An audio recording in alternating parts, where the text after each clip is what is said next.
අයිබෝන් සියලු දෙනාම සාදරයෙන් පිළිගන්නවා ගණිතය YouTube නාලිකාවට. ඉතින් අද අපි කතා කරන්න යන්නේ ඉලෙක්ට්‍රොනික විද්‍යාවේ දියෝඩ කොටස කතා කරලා ඉවරයි අපි කලින් වීඩියෝස් වලදී. අද කතා කරන්න යන්නේ ට්‍රාන්සිස්ටර් ගැන NPN ට්‍රාන්සිස්ටර් සම්බන්ධ බහුවර්ණ ගැටලු. පළවෙනි වීඩියෝ ඩිස්ක්‍රිප්ෂන් එකේ පුරුදු විදිහටම තියෙනවා link එක PDF එක download කරගන්න අද ප්‍රශ්න 10 MCQ 10 download කරලා බලන්න කොච්චර දුරට ඔබගේ පිළිතුරු නිවැරදිද කියන එක. හරි එහෙනම් අපි වැඩේට යමු. පළවෙනි බහුවර්ණය කියනවා ට්‍රාන්සිස්ටර් එක සහ පරිණාමකයක් සම්බන්ධයෙන් පහත දී ඇති ප්‍රකාශ සලකා බලන්න. ඒ කොටස කුඩා ප්‍රත්‍යාවර්ත ධාරා සංඥාවක වෝල්ටීයතාවය වැඩි කර ගැනීම සඳහා මෙම උපාංග දෙකම යොදාගත හැකියි. ඔව්. උපාංග දෙකම යොදා ගන්න පුළුවන් ප්‍රත්‍යාවර්ත වෝල්ටීයතාවය වැඩි කරගන්න, ධාරාව වැඩි කරගන්න කියන දෙකටම. හැබැයි ක්ෂමතාවය වැඩි කරගන්න ट्रांसफॉर्मर එකකින් කවදාවත් හැකියාවක් නැහැ. පරිණාමකයකට ක්ෂමතාවය වැඩි කරන්න හැකියාවක් නැහැ. ක්ෂමතාවය වැඩි කරන්න පුළුවන් වෙන්නේ ට්‍රාන්සිස්ටර් එකකට විතරයි. ඒ කියන්නේ AB ප්‍රකාශ දෙක හරි C ප්‍රකාශය වැරදි කියන පිළිතුරු අංක 3ට අපිට යන්න පුළුවන් පළවෙනි ගැටලුවට. පළවෙනි ගැටලුව පිළිතුරු අංක 3. ඊළඟට බලමු දෙවෙනි ගැටලුව. NPN ट्रांसिस्टरයක් විවෘත ස්විච් තත්ත්වයේ ක්‍රියාත්මක වන අවස්ථාවක් හා සංසන්දනය කළ විට සංවෘත ස්විච් තත්ත්වයේ ක්‍රියාත්මක වන අවස්ථාවකදී එයට ඉතා කුඩා මොකද්ද තියෙන්නේ කියලා අහනවා.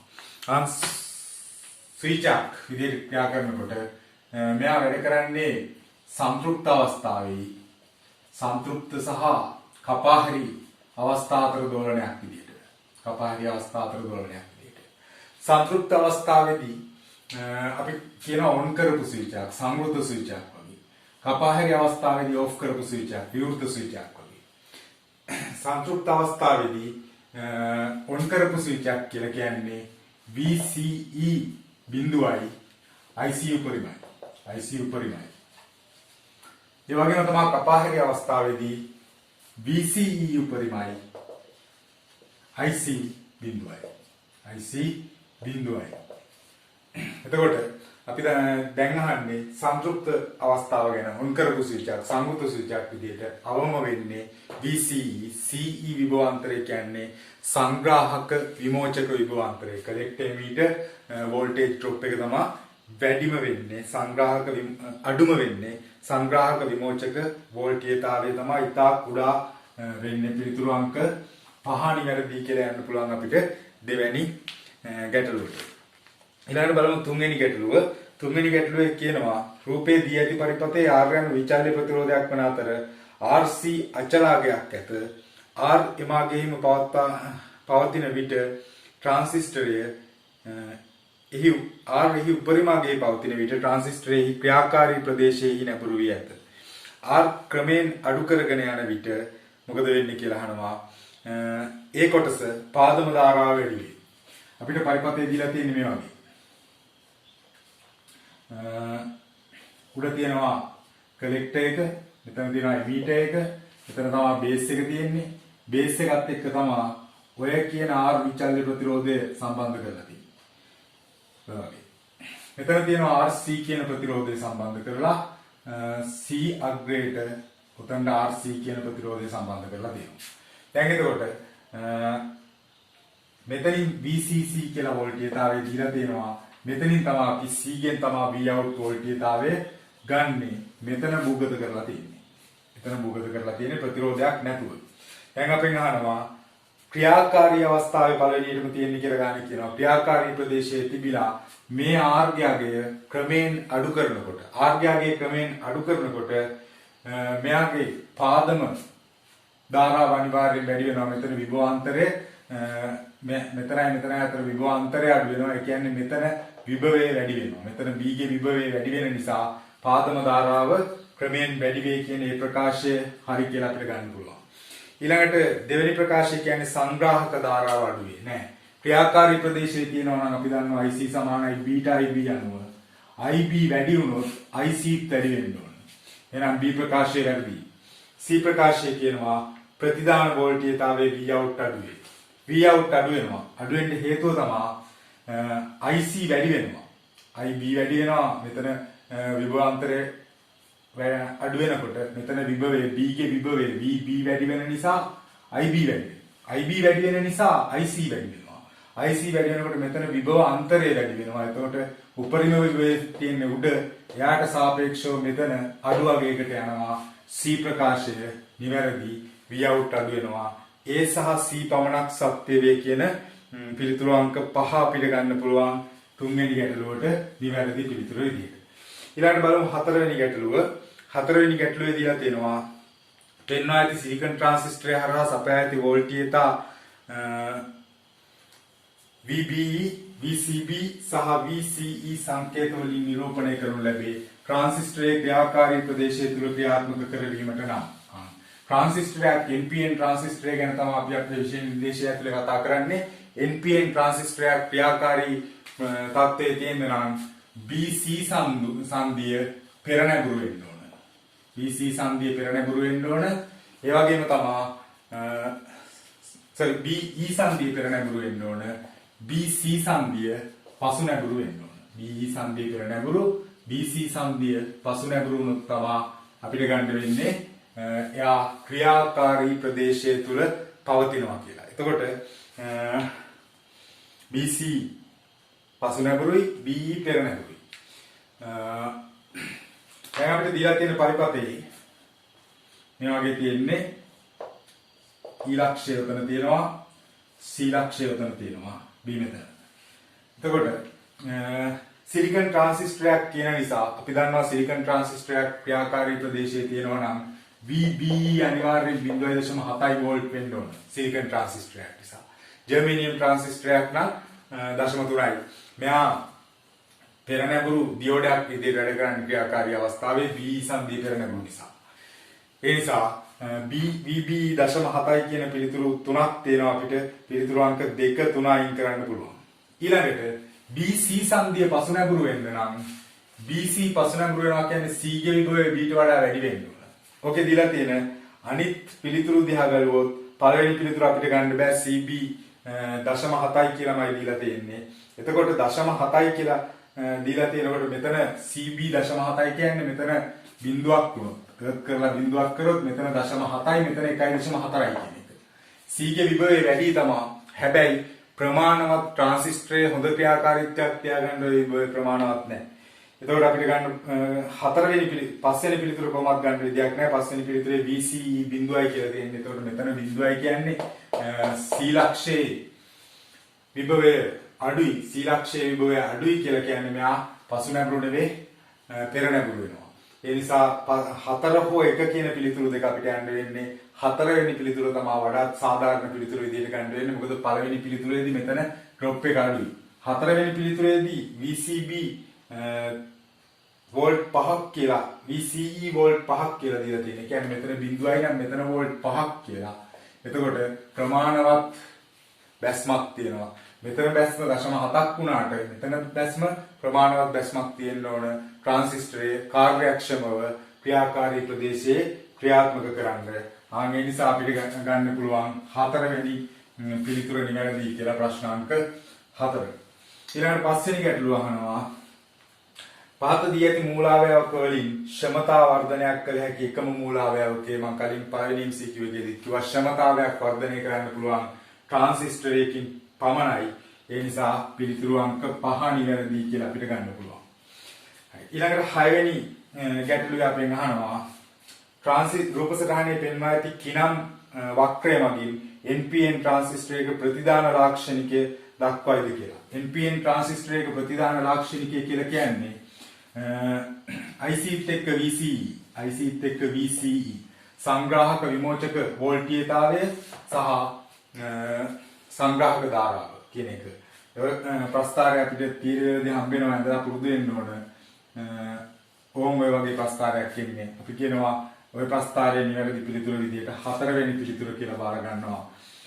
ඒ වගේම මේ ගැන තව පොඩි දේවල් කීපයක් කතා කරන්න මතක තියාගන්න වෙනවා. මේ කොටස IB එකේ IB නියතව තියලා තමයි මේ ප්‍රස්ථාරය අඳින්නේ. IB බිඳුවේ තියෙද්දි ඊට වඩා පහළින් ප්‍රදේශයට අපි කියනවා කපාහැරි ප්‍රදේශය කියලා. ඊළඟට IB ටික ටික වැඩි කරනකොට IB 100යි IB 200යි ඔය වගේ වැඩි කරනකොට මෙයා උඩට යනවා ප්‍රස්ථාරය. මේ පැත්තට අපි කියනවා සංතෘප්ත ප්‍රදේශය කියලා. මේ කොටසට අපි කියනවා ක්‍රියාකාරී ප්‍රදේශය කියලා. ක්‍රියාකාරී ප්‍රදේශයේ පවතින ට්‍රාන්සිස්ටරයක් වර්ධකයක් විදිහට ක්‍රියාත්මක වෙනවා. කපාහැරි සහ සංතෘප්ත ප්‍රදේශවල තියෙනකොට කපාහැරි ප්‍රදේශයේදී ඕෆ් කරපු ස්විච් එකක් විදිහට සංතෘප්ත ප්‍රදේශයේදී ඔන් කරපු ස්විච් එකක් විදිහට ක්‍රියාත්මක වෙනවා. ඔය දේවල් ටික අපි දැනගන්න ඕනේ. හරි. දැන් බලමු හත්වෙනි ගැටලුව. හත්වෙනි ගැටලුවේ තියෙන්නේ මේ වගේ පරිපතයක් දීලා තියෙනවා. මෙයාට Vin කියන ප්‍රතිදානය දෙනවා කියලා කියනවා. උපරිමය වෝල්ට් එකක් වෙන කුළුවගේ වෝල්ට් එකක් වෙන Vin සංඥාවක් තමයි කාලයත් එක්ක දෙන්නේ. අපිට කියනවා අවුට්පුට් එකේ හොඳම විචලනය මොකක්ද කියලා අහනවා.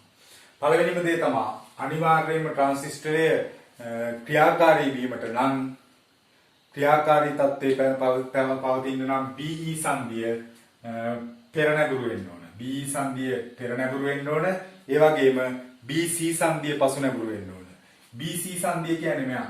BC සංදිය පසුනැගුරු වෙන්න නම් VC කියන අගය VB ට වඩා ලොකු වෙන්න ඕන. VC කියන BC සංදිය පෙරනැගුරු වෙන්න නම් ඕම් වේ තත්ත්වයේ තියෙන්න ඕන. එතකොට අපිට ගන්න පුළුවන් පළවෙනිම අවශ්‍යතාවය තමයි මෙයා බිඳුවේ ඉඳලා මෙතන විභවයේ බිඳුවේ ඉඳලා දශම 7 දක්වා යනකම් මේ B සංදිය පෙරනැගුරු වෙන්නේ නැහැ. B සංදිය පෙරනැගුරු වෙන්න නම් මෙතන විභවයේ බිඳුවයි කියලා ගත්තත් මෙතන දශම 7ක් තියෙනවා. ඒ කියන්නේ මෙයා පෙරනැගුරු වෙන්න පටන් ගන්නෙ දශම 7 වුණාම. ඒ දශම 7ට වඩා අනිවාර්යයෙන්ම වැඩි වෙන්න ඕන පෙරනැගුරු වෙන්න නම්. ඒ කියන්නේ ආරම්භක අවස්ථාවේදීම තියෙන්නේ මෙයාගේ ධාරාව බිඳුවයි. මෙයාගේ ධාරාව බිඳුවයි කියන්නේ මෙයාගේ ධාරාව බිඳුවයි. මෙතන විභවයේ වෝල්ට් 12 කියන එක තියෙනවා. එහෙනම් ඔය ගානට උත්තරේ ගන්නකොට අපිට ඔය තර්කයෙන් විතරක් ගන්න පුළුවන්. වෝල්ට් 12 තියෙන්න ඕන කියලා කියන්නේ 12 මත තමයි අඩු වැඩි විචලනයන් තියෙන්න ඕන. එතකොට අපිට උතන තියෙන පස්වෙනි පිළිතුර නිවැරදි කියලා ගන්න පුළුවන් නිකම්ම. ඒ විතරක් නෙවෙයි තව එක දෙයක් තියෙනවා. මෙයා ඍණ වෙන වෙලාවට මේ ඉන්පුට් වෝල්ටේජ් එක ඍණ වෙන වෙලාවට කොයි වෙලාවෙවත් මෙයා ට්‍රාන්සිස්ටරේ ක්‍රියාකාරී වෙන්න විදිහක් නැහැ. ඒ කියන්නේ මේ ඍණ අවස්ථාවේදී අනිවාර්යයෙන්ම ට්‍රාන්සිස්ටරේ අවුට්පුට් වෝල්ටේජ් එක මේ විදිහට වෝල්ට් 12 තියෙනවා. හේතුව මේ සංදිය පෙරනැගුරු කරන්න නම් අඩුම 0.7ක්වත් බීට හම්බෙන්න ඕන. ඒ නිසා 12 පවතින කාලය වැඩි වෙන්නත් ඕන. මොකද ඉන්පුට් වෝල්ටේජ් එකේ පල්ලෙහා ඍණාර්ධයේ තියෙන හැම වෙලේම වෝල්ට් 12 කියන නියතේ තියෙනවා. ඊට වඩා වැඩි අඩු වෙන්න විදියක් නැහැ. ඒ නිසා 7 වෙනි ගැටලුවට අපිට පිළිතුරු අංක 5 නිවැරදි කියලා ගන්න පුළුවන්. ඊළඟට බලමු 8 වෙනි ගැටලුව. 8 වෙනි ගැටලුවේ කියනවා රූපේ පෙන්වා ඇති පරිපතෙහි ට්‍රාන්සිස්ටරේ ක්‍රියාකාරී විදියේ ක්‍රියාත්මක වෙනවලු. එතන තියෙන 10 වෝල්ට් විභවයක් දීලා තියෙනවා.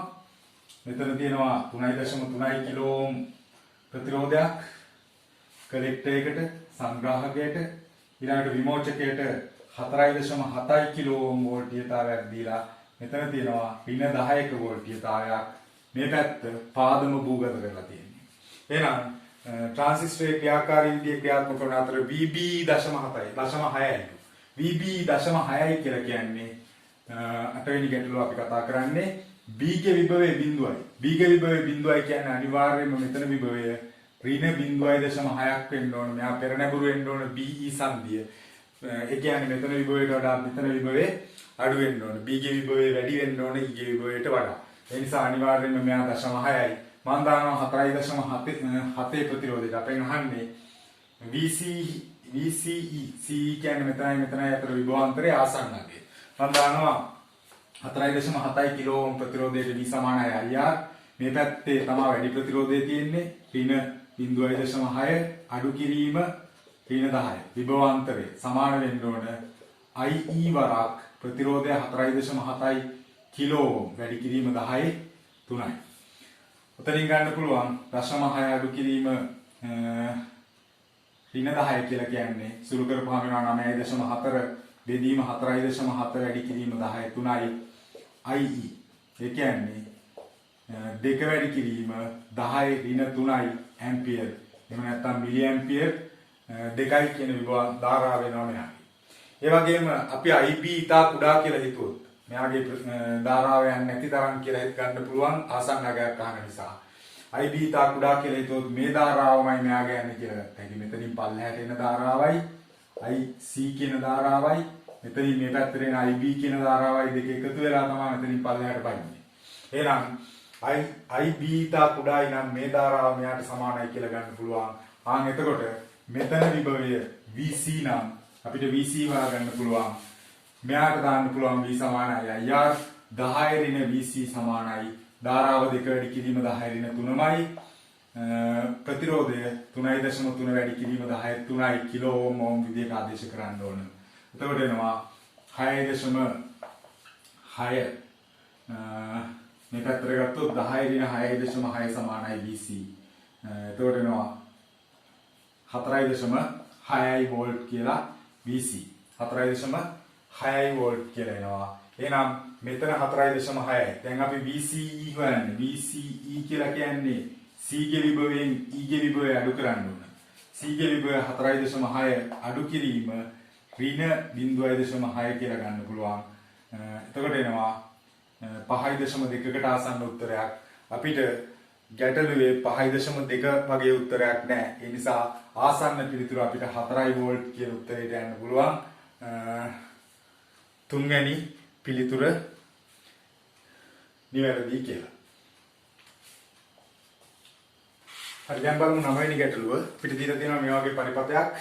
පෙන්වා ඇති පරිපථයේ ට්‍රාන්සිස්ටරයේ පාදම ධාරාව CI මයික්‍රෝඇම්පියර් සහ VB.7යි කියලා දීලා තියෙනවා. ට්‍රාන්සිස්ටරයේ ධාරාලාභය CI නම් CE වෝල්ටීයතාවය වන්නේ කීයද කියලා අහන්නේ.